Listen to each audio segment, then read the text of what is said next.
नमस्कार दोस्तों, स्वागत है आप सभी का आपके अपने YouTube चैनल में जिसका नाम है बोर्ड परीक्षा। आज का ये वीडियो कक्षा 12 की मैथमेटिक्स से रिलेटेड है। NCERT की मेन पुस्तक हमारे सामने है। अध्याय का नाम है 11 त्रिविमीय ज्यामिति 3 डायमेंशनल जियोमेट्री और क्वेश्चन नंबर 19 से आगे वाले प्रश्नों को हम यहाँ पर हल करने की कोशिश करेंगे। तो ये हो गया हमारा क्वेश्चन नंबर 19 और एक्सरसाइज है हमारी 11 त्रिविमीय ज्यामिति। देखिए क्या कह रहा है क्वेश्चन नंबर 19। कहा जा रहा है कि बिंदु 1,2,3 से होकर जाने वाली तथा दिए गए समतल के समीकरण दिए गए के समांतर रेखा का सदिश समीकरण ज्ञात कीजिए। हम लोग यहाँ पर तैयार हैं। हम लोगों को क्या करना है कि बिंदु के निर्देशांक नोट करनी है। बिंदु के निर्देशांक दिए गए हैं 1,2,3। तो यहाँ पर लिखेंगे बिंदु के निर्देशांक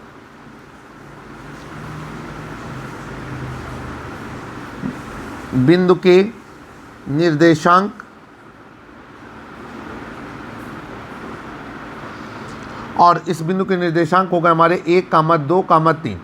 अब नीचे लिखेंगे बिंदु का स्थित सदिश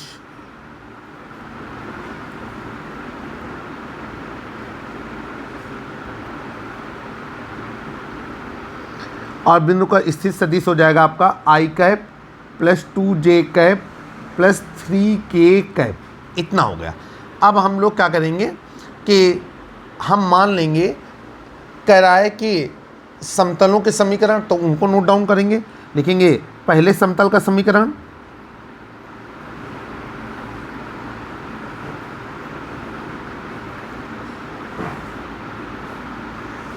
और ये दिया गया है आपको vector r dot i cap minus j cap plus 2k cap is equal to 5। अब इसके बाद दूसरे समतल का समीकरण दिया गया है, नोट डाउन करेंगे।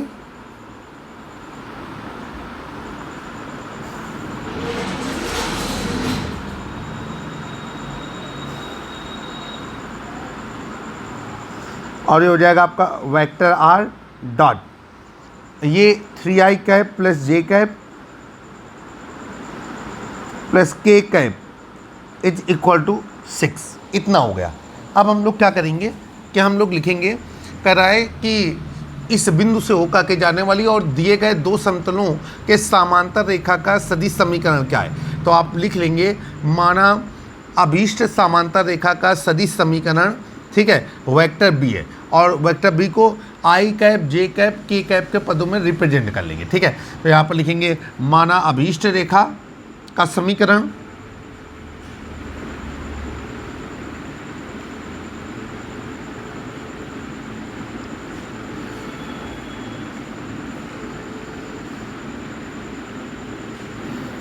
अच्छा, इसको हम लोग क्या करेंगे, वेक्टर ए मान लेंगे तो ज़्यादा बेहतर रहेगा।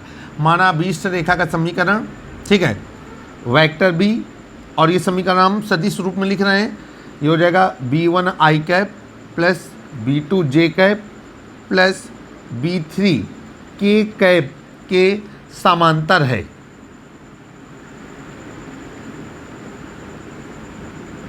ठीक, अब चलेंगे भाई आगे। अब आपको पता है कि किसी बिंदु से होकर के जाने वाली और किसी सदिश के समांतर रेखा का समीकरण क्या होता है। तो यहाँ पर लिखेंगे कि किसी बिंदु से होकर जाने वाली, नोट डाउन करेंगे, अपनी बात को बेहतर और अच्छे तरीके से रिप्रेजेंट करने की कोशिश करेंगे। तो यहाँ पर लिखेंगे कि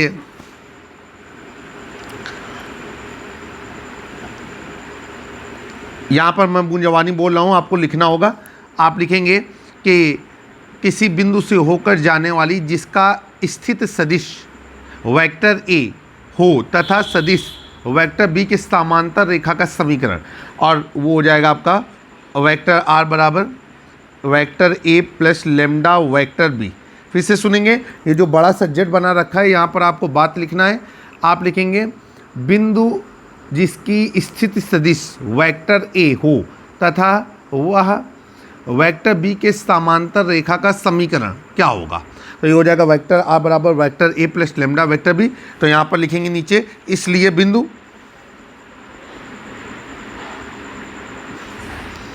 1,2,3 से होकर जाने वाली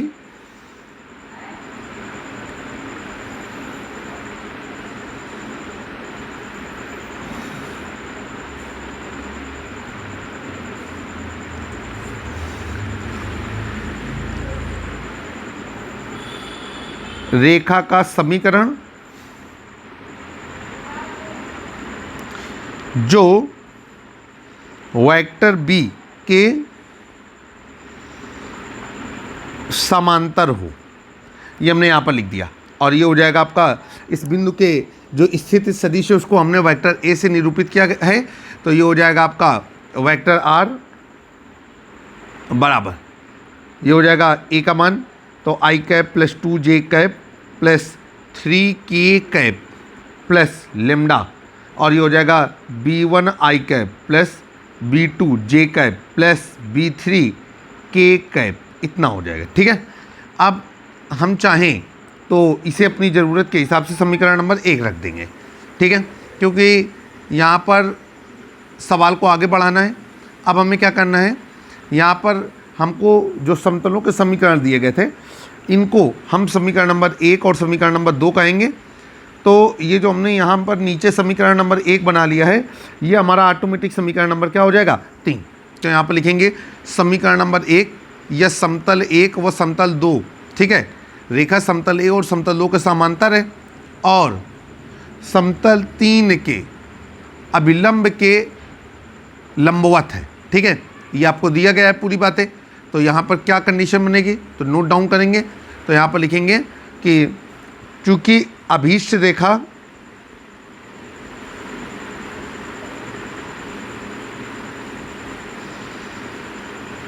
समतल 1 व समतल 2 के समांतर है,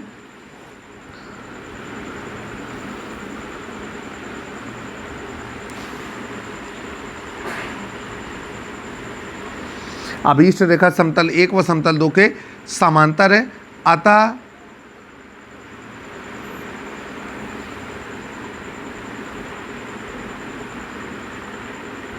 रेखा, ठीक है, अतः रेखा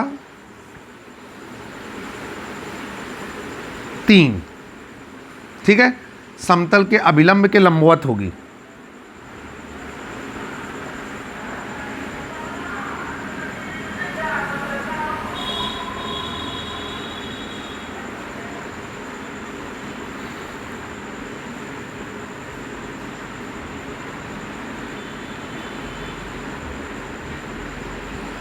ठीक है, चलिए अब यहाँ पर इसलिए क्या हो जाएगा हमारा, ये कंडीशन लगने लगेगी हमारी कि i cap minus j cap plus 2k cap dot lambda, और ये हो जाएगा b1 i cap plus b2 j cap plus b3 k cap is equal to 0।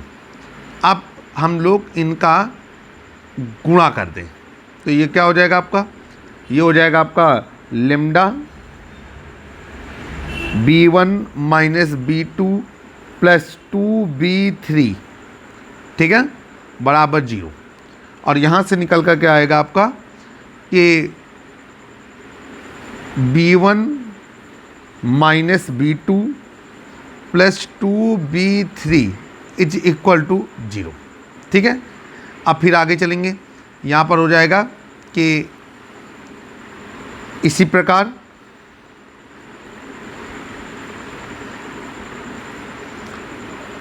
क्या हो जाएगा आपका, ये हो जाएगा आपका 3i cap plus j cap plus k cap dot lambda, और ये हो जाएगा b1 i cap plus b2 j cap plus b3 k cap, ठीक है, इज इक्वल टू 0। और ये हो जाएगा जब इसका अदिश गुणन करेंगे तो ये हो जाएगा आपका लेमडा बाहर आ जाएगा और ये हो जाएगा 3b1 plus b2 plus b3 is equal to 0। अब यहाँ से आगे आपका लेमडा इज इक्वल टू 0 हो गया। अब इसको हम कंडीशन करेंगे 3b1 plus b2 plus b3 is equal to क्या हो जाएगा आपका 0। अब ये हो जाएगा, इसको हम समीकरण नंबर क्या नाम दे दें 4, और इसको समीकरण नंबर क्या नाम दे दें 5। अच्छा, यहाँ पर फार्मूला लग रहा है आई कैप डॉट आई कैप बराबर जे कैप डॉट जे कैप बराबर के कैप डॉट के कैप इज इक्वल टू 1। यही फार्मूला इक्वेशन 4 को प्राप्त करने के लिए लगा था। अब यहाँ पर लिखेंगे समीकरण नंबर 4 व समीकरण नंबर 5 से।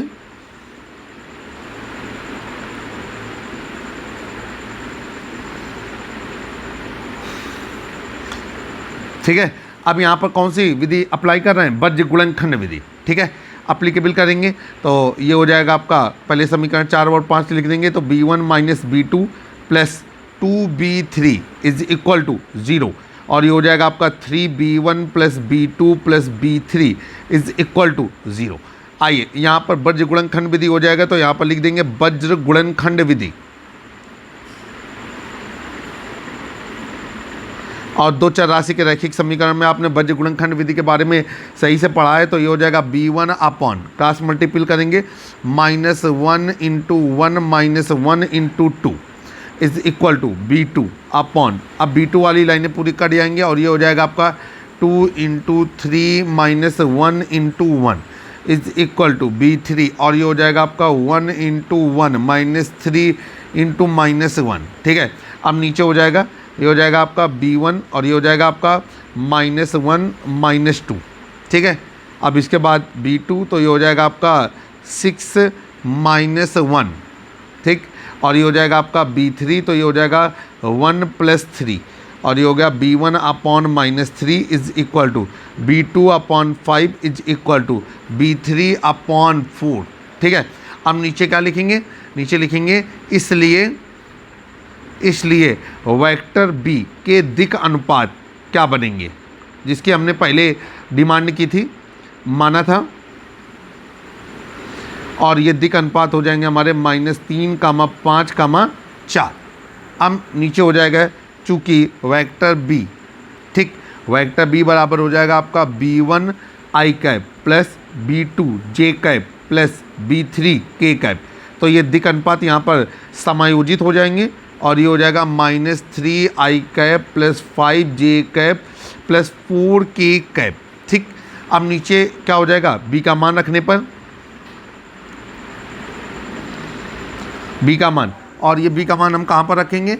ये b का मान हम लोग रखेंगे समीकरण 3 में। ठीक है, तो b का मान समीकरण 3 में रखने पर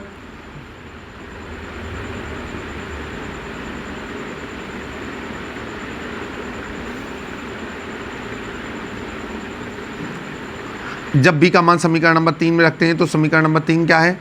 ये हो जाएगा आपका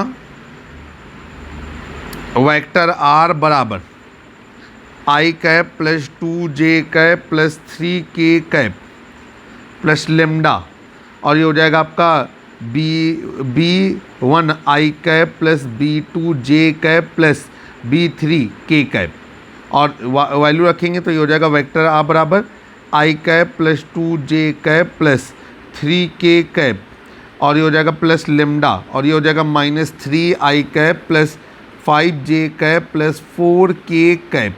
ये हो गया आपका, और आप नीचे लिखेंगे यही रेखा का समीकरण है।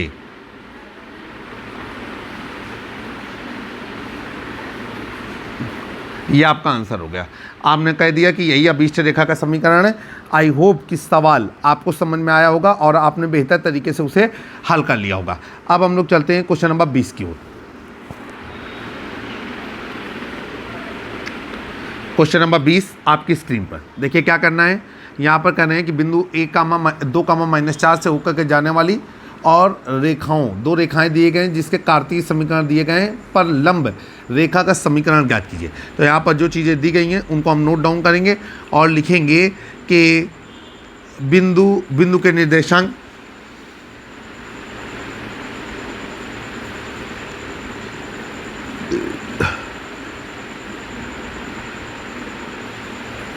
और बिंदु के निर्देशांक दिए गए हैं 1, 2, -4, और नीचे हम लोग लिखेंगे रेखा का समीकरण। ठीक है, नोट डाउन किया, लिखा रेखा का समीकरण या पहली रेखा का समीकरण। और पहली रेखा का समीकरण क्या हो जाएगा आपका?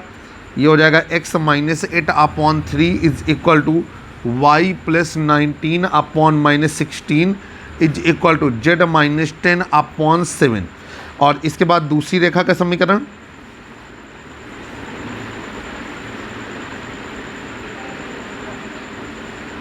और दूसरी रेखा का समीकरण है आपका x माइनस 15/3 बराबर y माइनस 29/8 बराबर z माइनस 5/-5। ठीक है, चलिए भाई, अब क्या है कि ये रेखाएं, ठीक, ये जो रेखाएं हैं वो इस बिंदु से होकर के जाती हैं। ठीक, अब क्या करेंगे, सबसे पहले तो आप लिखेंगे, यहाँ पर हमारे पास एक फार्मूला होता है, फार्मूले को नोट डाउन करेंगे। यहाँ पर हम फार्मूला बोल रहे हैं, आप नोट डाउन करेंगे। ठीक है, हम सिर्फ फार्मूले का मेन स्वरूप आपके सामने लिखेंगे।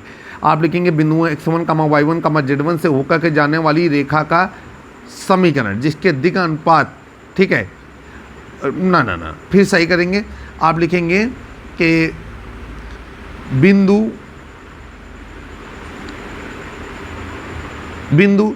x1, y1, z1 से होकर जाने वाली तथा दिक् अनुपात ABC वाले समतल का समीकरण।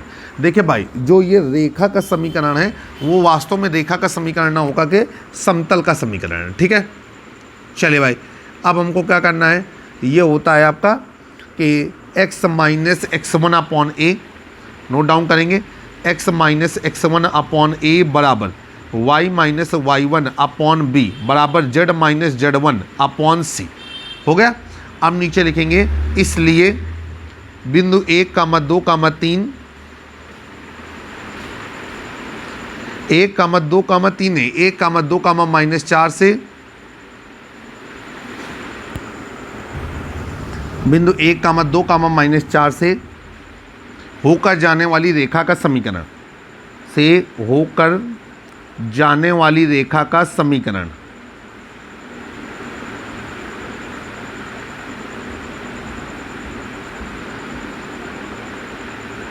तो ये हो जाएगा x1 बराबर 1, y1 बराबर 2, z1 बराबर -4। तो ये हो जाएगा x minus x1 upon a बराबर y minus y1 upon b बराबर z minus z1 upon c। और ये हो गया x माइनस 1 अपॉन a बराबर y माइनस 2 अपॉन b बराबर z प्लस 4 अपॉन c। ठीक है, अब चलेंगे आगे। इससे हम समीकरण नंबर क्या डाल देते हैं, 1। और ए बी सी आपको पता ही है कि क्या है, दिक् अनुपात हैं, किसके, रेखा 1 के। अब चलेंगे, यहाँ पर रेखाओं के समीकरण दिए गए हैं, तो यहाँ पर लिखेंगे पहली रेखा के दिक् अनुपात, पहली रेखा के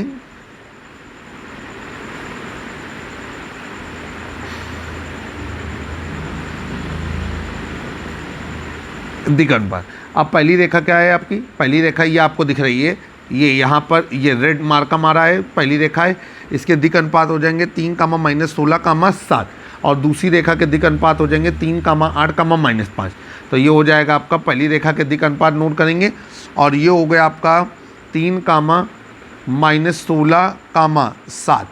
और यहाँ पर लिखेंगे दूसरी रेखा के दिक् अनुपात, और दूसरी रेखा के दिक् अनुपात हो जाएंगे हमारे 3, 8, -5। हम नीचे लिखेंगे कि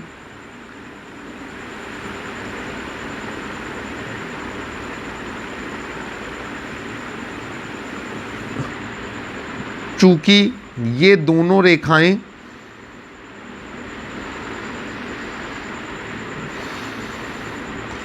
रेखा 1, ठीक, के लंबवत हैं,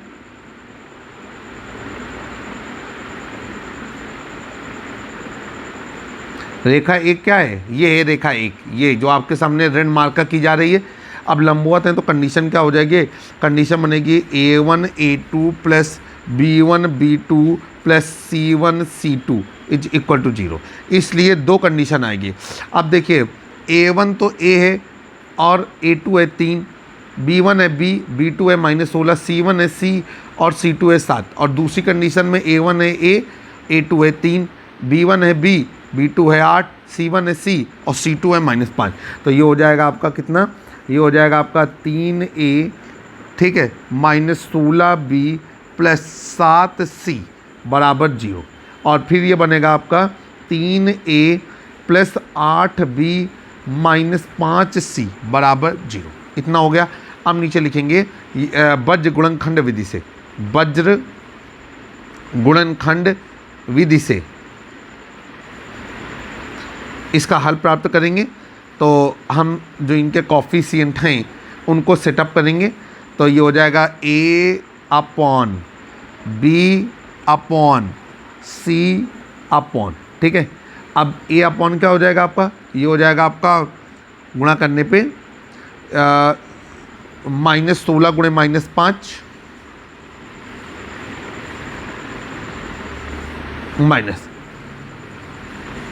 8 गुणे 7। b के नीचे क्या हो जाएगा, ये हो जाएगा आपका 3 गुणे 7 -5 गुणे 3। c के नीचे क्या हो जाएगा आपका, c के नीचे हो जाएगा आपका 8 गुणे 3 -16 गुणे 3। अब ये हो जाएगा a बटे 80 माइनस 56 बराबर b बटे 21 प्लस 15 बराबर c बटे ये हो जाएगा 24 प्लस 48।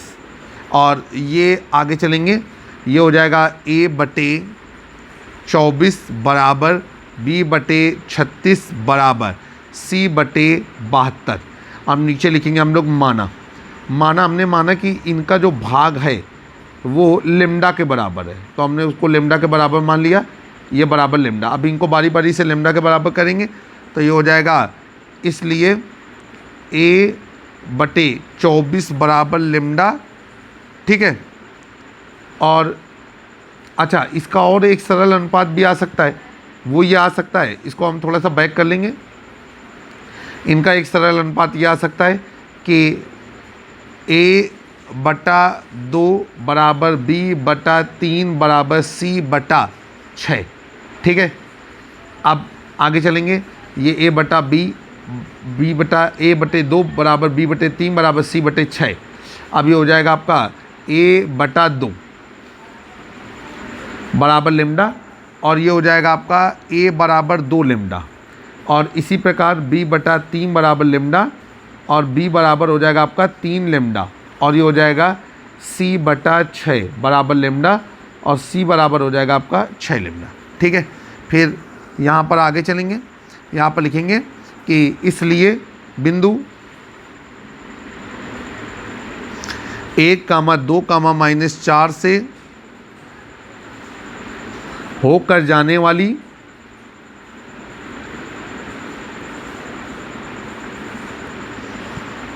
तथा सदिश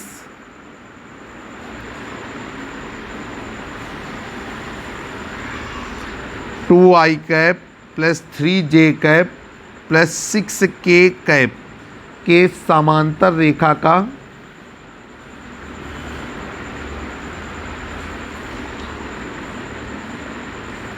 समीकरण। आइए अब हम क्या करेंगे कि a b c का मान रख देंगे, और ये हो जाएगा आपका vector r dot i cap, vector r dot नहीं बराबर i cap plus 2j cap plus -4k cap plus lambda, और ये हो जाएगा 2i cap plus 3j cap plus 6k cap, और ये हमारा आंसर है।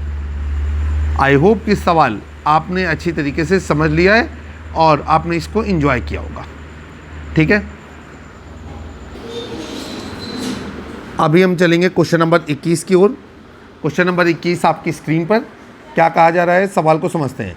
आपसे कहा जा रहा है कि यदि एक समतल के अंतःखंड ABC है, मतलब x अक्ष द्वारा काटा गया अंतःखंड A, y अक्ष द्वारा काटा गया अंतःखंड B और z अक्ष द्वारा काटा गया अंतःखंड C है, और इसकी मूल बिंदु से दूरी P इकाई है, तो सिद्ध कीजिए कि 1/a² plus 1/b² plus 1/c² is equal to 1/p²।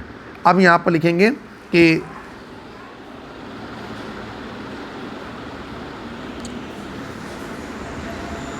अक्षों द्वारा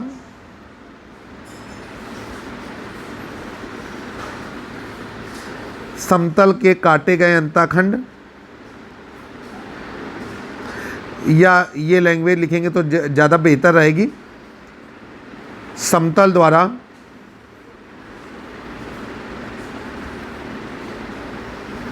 अक्षों पर काटा गया अंतःखंड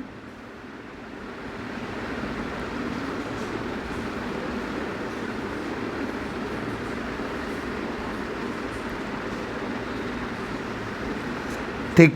अब यहाँ पर हो गया आपका ए कामा बी कामा सी, एक्स अक्ष पर ए, वाई अक्ष पर बी और जेड अक्ष पर सी। अब यहाँ पर लिखेंगे कि अतः समतल का समीकरण, उस समतल का समीकरण जो अक्षों पर ए बी सी अंतःखंड काटता है, ये हो जाएगा आपका x upon A plus Y upon B plus Z upon C is equal to 1। ठीक है, इतना हो गया। अब हम लोग चलेंगे यहाँ पर फार्मूला हम लगाते हैं।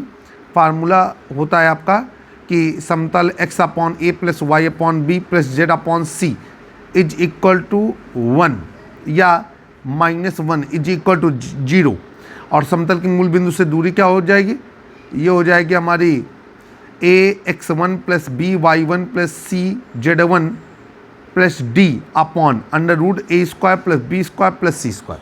तो यहाँ पर लिखेंगे सबसे पहले कि काले पेन से पूरी बात कि समतल x अपॉन ए, यहाँ पर थोड़ा सा और चेंजमेंट कर देंगे तो बेहतर रहेगा।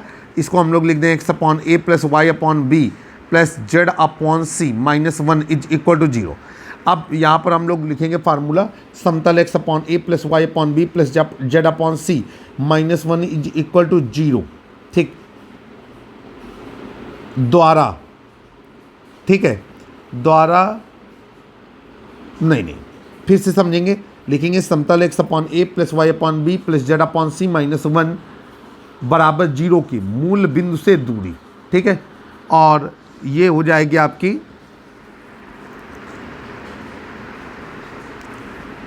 P बराबर, ठीक है, P बराबर D upon under root a square plus b square plus c square, और इसका हम मॉड लेकर के काम करेंगे। थोड़ा सा संशोधन हम पुनः मारते हैं। आप यहाँ पर लिखेंगे समतल x upon A plus Y upon B plus Z upon c -1 is equal to 0 की मूल की बिंदुओं x1 कामा y1 कामा z1 से दूरी, और ये हो जाएगा p बराबर, बड़ा सा मॉड लगा देंगे, और ये हो जाएगा आपका ax1 plus by1 plus cz1 plus d upon नीचे हो जाएगा आपका under root a square plus b square plus c square. ठीक, अब यहाँ पर नीचे लिखेंगे इसलिए समतल, अप्लाई करेंगे समतल, और क्या हो जाएगा हमारा x upon A plus Y upon B plus Z upon c -1 is equal to 0 की मूल बिंदु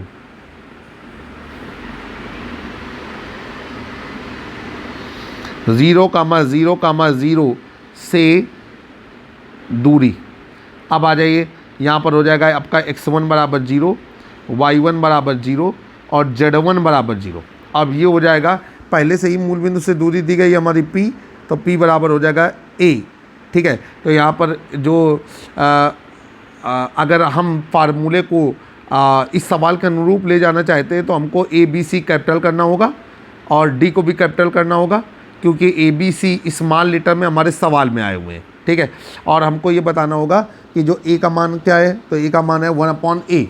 ठीक है, तो ये यहाँ पर हम लोग लिखना चाहें तो लिख दें ए का मान, कैपिटल ए का मान है आपका 1 अपॉन ए, कैपिटल बी का मान है आपका 1 अपॉन बी, और कैपिटल सी का मान है आपका 1 अपॉन सी, और कैपिटल डी का मान है आपका -1।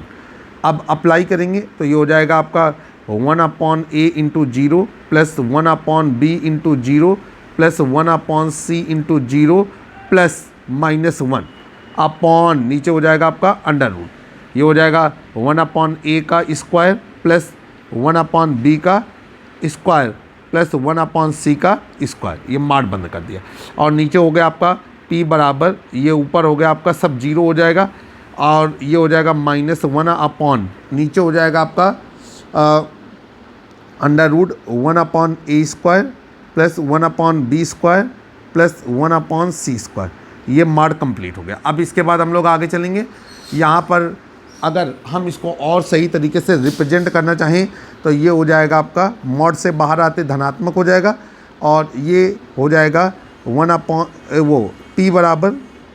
बराबर 1 नीचे हो जाएगा आपका √1/a² plus 1/b² plus 1/c²। अब ये हो जाएगा आपका दोनों पक्षों को वर्ग करने पर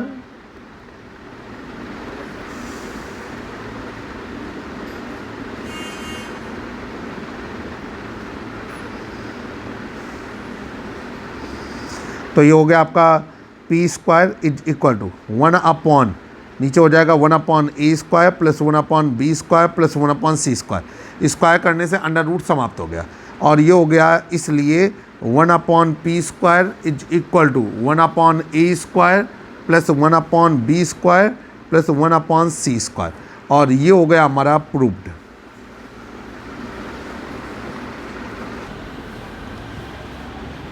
अब हम लोग चलेंगे क्वेश्चन नंबर 22 की ओर। क्वेश्चन नंबर 22 आपकी स्क्रीन पर क्या कहा जा रहा है, जरा देखते हैं। आपसे कह रहा है कि दो समतलों के बीच की दूरी ज्ञात कीजिए। तो यहाँ पर हम लोग लिखेंगे पहले समतल का समीकरण,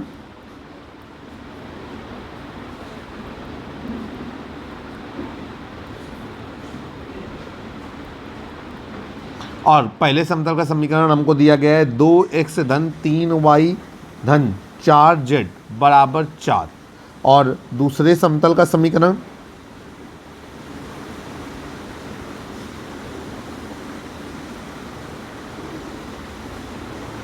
और ये हो गया आपका 4x plus 6y plus 8z बराबर 12। ठीक है, और हमको निकालना है समतलों के बीच की दूरी।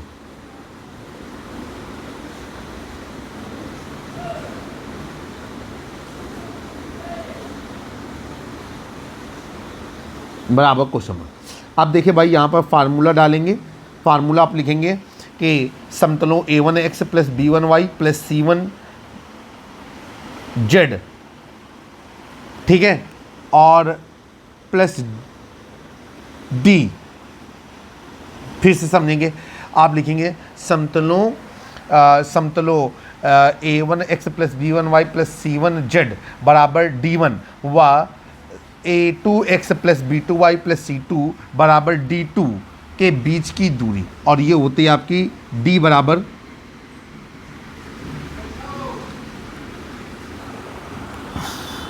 ये हो गया आपका d2 माइनस d1 अपॉन नीचे हो गया आपका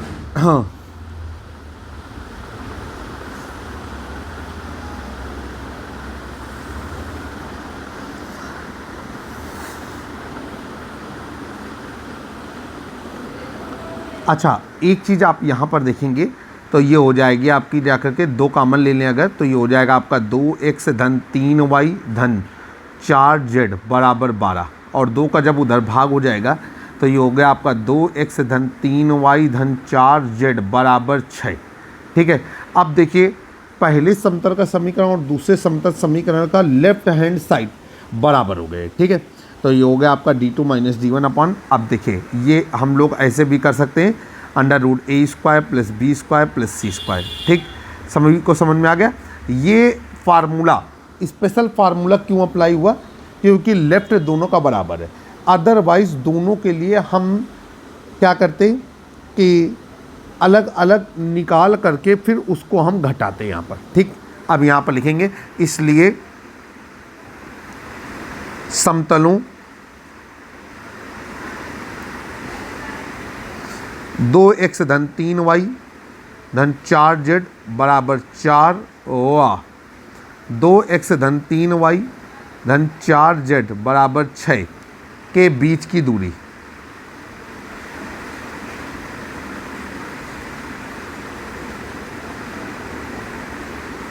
ठीक, और ये हो गई आपकी d बराबर, अब घटा देंगे तो ये हो जाएगा आपका मॉड 6 माइनस 4 बटे ये हो जाएगा अंडर रूट, ये हो गया आपका 2 का स्क्वायर धन 3 का स्क्वायर धन 4 का स्क्वायर, कुछ इस तरीके से। ठीक, अब ये हो गया आपका d बराबर 6 में 4 घट गया तो आ गया 2 और अंडर रूट, ये हो गया आपका 4 धन 9 धन 16।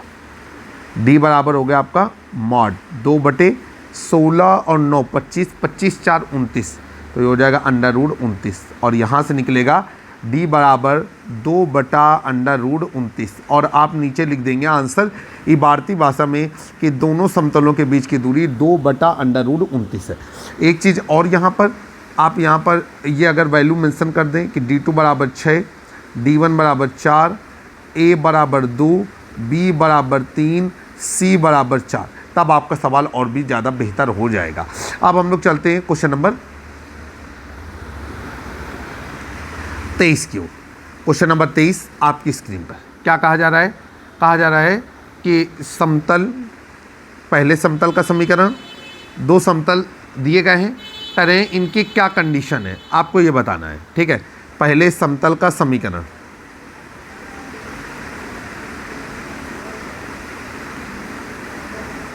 और ये हो गया आपका 2x - y + 4z बराबर 5।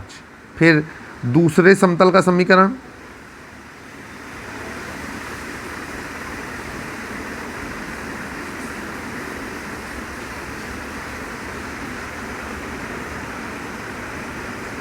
और ये है आपका 5x - 2.5y धन 10z बराबर 6। ठीक है, अब कह रहे हैं कि ये समांतर हैं, लंबवत हैं, y अक्ष को प्रतिच्छेद करते हैं या बिंदु 0,0,5/4 से गुजरते हैं। ठीक है, या परस्पर समांतर है। अब यहाँ पर लिखेंगे दोनों समतलों की तुलना, दोनों समतलों की तुलना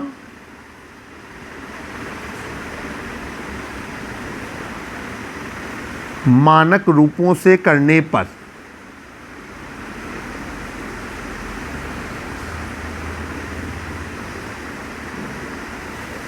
अब जब मानक रूप से करेंगे तो a1 बराबर आ जाएगा 2, b1 बराबर आ जाएगा -1, a2 बराबर आ गया आपका 5, b2 बराबर आ गया 2.5 और c1 बराबर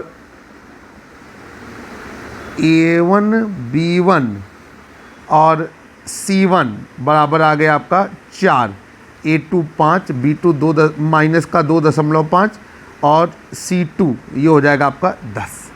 अब रफ कॉपी पे हम पहले ही कंडीशन को चेक करते हैं, हमने चेक कर लिया है। हम निकालेंगे a1/a2, a1/a2 तो ये हो जाएगा 2/5। फिर हम निकालेंगे b1/b2 तो ये हो जाएगा आपका -2.5, ये और ये कट गया, दशमलव हटा ऊपर 0 आ गया, 5 दूनी 10, 5 25। अब c1/c2 तो ये हो गया 4/10, 2 दूनी 4, 2 पंचे 10। अब नीचे हम लोग लिखेंगे चूँकि a1/a2 बराबर b1/b2 बराबर c1/c2, और ये कंडीशन किस चीज़ की है? ये कंडीशन होती है जब समतल परस्पर समांतर हो। तो नीचे लिखेंगे कि स्थिति दर्शाती है कि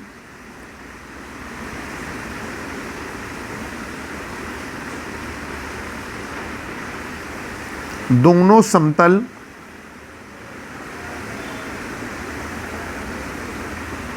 परस्पर समांतर हैं। ये आपका आंसर है। इस तरीके से हमने त्रिविमीय ज्यामिति एक्सरसाइज को पूरी तरीके से समाप्त कर लिया। आई होप कि आपने हमारे यूट्यूब चैनल में इस एक्सरसाइज को एंजॉय किया होगा। कक्षा 9, 10, 11, 12 की गणित विषय के सोल्यूशन के लिए, मॉडल पेपर, एक्सपर्ट आय के लिए हमारे यूट्यूब चैनल बोर्ड परीक्षा पर जुड़े रहें। जल्द फिर नए वीडियो में मुलाकात होगी, तब तक के लिए नमस्कार।